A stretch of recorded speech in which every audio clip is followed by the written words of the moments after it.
Hello and welcome back to another Fear the Walking Dead review, and today we'll be reviewing Fear the Walking Dead Season 8 Episode 4, King County. And oh boy, I am really excited to talk about this episode. The plot of this episode is very simple. Morgan is going back to his hometown where we first met him in Episode 1 of The Walking Dead all those years ago to go and put his family to rest. He never let Duane go. He kind of just left Duane there and he didn't put him down. He's still a walker.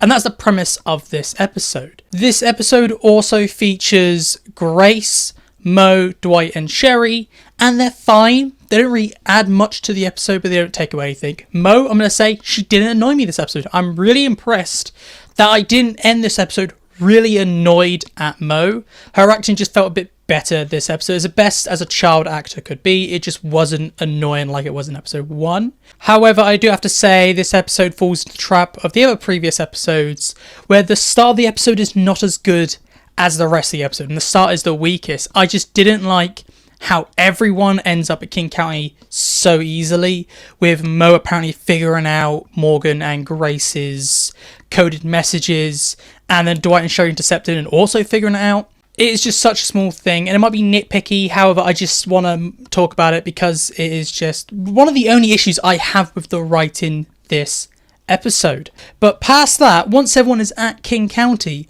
the writing does improve. It is a very simple plot.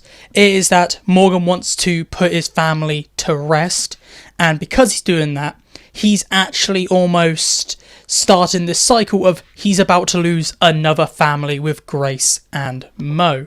And Dwight and Sherry realise this, they give him some chances, but Morgan is stubborn. This episode is very entertaining. I have to say, Lenny James's acting in this episode is outstanding. This episode is absolutely perfect with his performance. He really outshines everyone else in this episode. I have to say, this episode doesn't leave you lacking or wanting more. There is nothing in this episode where you'd be like, they could cut that.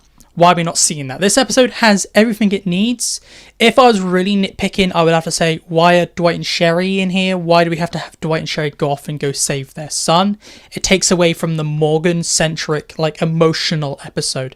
We've been waiting 13 years to see this conclusion to Morgan's arc, being able to move past his family, and you're like, oh yeah, let's add Dwight and Sherry in there.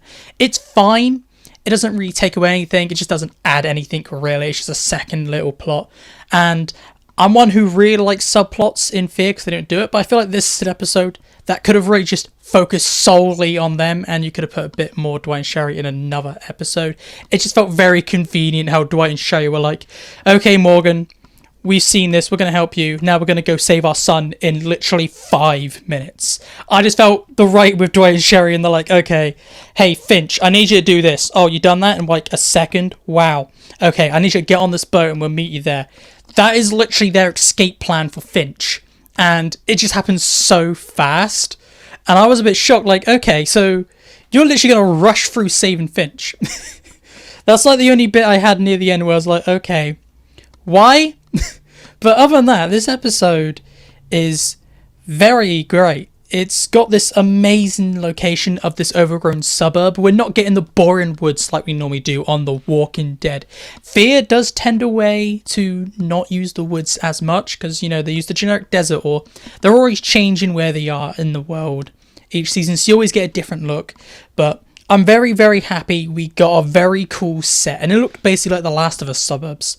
I really, really enjoyed the location, the sound, the music where you have Morgan, he's almost breaking that music. It gave me the blood pumping noises where you play in games where your characters go in rage mode. I just liked it. We didn't have Morgan snap like I wanted to in this episode. That's the only thing I had an issue with. Morgan didn't full on snap. And I hope next episode Morgan goes snap mode and he goes clear Morgan. It'd be great to see Padre come up against a Terminator that is clear Morgan. We haven't really had Fear deal with Terminator Morgan yet. We've had close to Terminator Morgan, but no Terminator Morgan. A lot of people did complain about Morgan's flip-flopping, but I want to see Terminator Morgan one more time before we never see Morgan again. This episode's also filled with so many callbacks and Easter eggs, and I really, really like that. We get to see little things like we see Morgan hallucinate his wife. And even the intros, I thought we were going to see Morgan. No, we see Morgan's wife in the intro credits. and we get flashbacks to Duane, and we get mentions to Rick Grimes, the Sanctuary. This is what I'm talking about for a final season. You get callbacks to have people go, oh yeah, this happened. You're meant to kind of end things, and it feels like they are really starting to wrap up things. I like how they're doing these callbacks, like, oh yeah, Rick Grimes gave me this gun. The only issue I have with the callbacks, there was a scene that kind of stops the plot dead for a couple minutes where Morgan explains that he went clear, Morgan, he did all this, and I just thought it was a bit lazy writing, saying, oh yeah, I don't remember any of this, and it might have been a small thing, but that one bit there is the only bit where I thought the callbacks got a bit too much, and it was just Morgan explaining the plot of what he did in The Walking Dead for a couple seasons. He did clear Morgan, he did this. But other than that, it is a very good to see these little references, because The Walking Dead never did this. In its final season, we basically barely got any callbacks. We basically barely got any Easter eggs to previous seasons, places and characters until the last kind of like 2 or 3 episodes. So it's good to see Fear is taking time to do these Easter eggs, do these references, as this is final season. In the last episode, we had June get called Naomi because that is all Madison knew her as. It's little things like this which I do like that Fear does, because The Walking Dead, I feel, always failed at doing those little things. I also want to quickly mention the ending. I don't want to say exactly what happens, but this ending goes from 0 to 100, and it really leaves you wanting more. It leaves you wanting to find out what happens. It leaves you wanting episode 5, and I haven't had that hook on Fear for a while. I haven't been like, I need to see the next episode right now. And this episode has a great ending. It's a big shocker, and I really want to know your opinions on the ending and what your thoughts are, because I definitely want to make a separate video on the ending itself instead of talking about it here, because there are a lot of things to unpack there. But let's move on to my 1 sentence / 1 word over review. And I have to say, this is a great episode, and it is an 8 out of 10. I really loved this episode.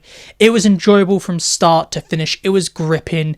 Lenny James carries this episode, and even though the plot is very simple and the writing is straightforward, it's needed because it makes it very emotional. Fear, when they try and do a more complex plot, they always mess it up, so it's good to see them just going like, okay, it's a straightforward plot. This episode is a must watch if you're a Morgan fan, because it really finishes off Morgan's arc that he started 13 years ago in the first episode of The Walking Dead. This episode felt like a Walking Dead final season episode. It felt like it deserved to be in that show, not this one. But please tell me down below, did you love this episode? Did you hate this episode? What would you rank it out of 10? And I'd like to know all your thoughts and opinions down below. But this is it for me today, so make sure to like and subscribe to help out the channel and keep up to date with all things Walking Dead universe. So goodbye, peace out, and I'll talk to you in my next video.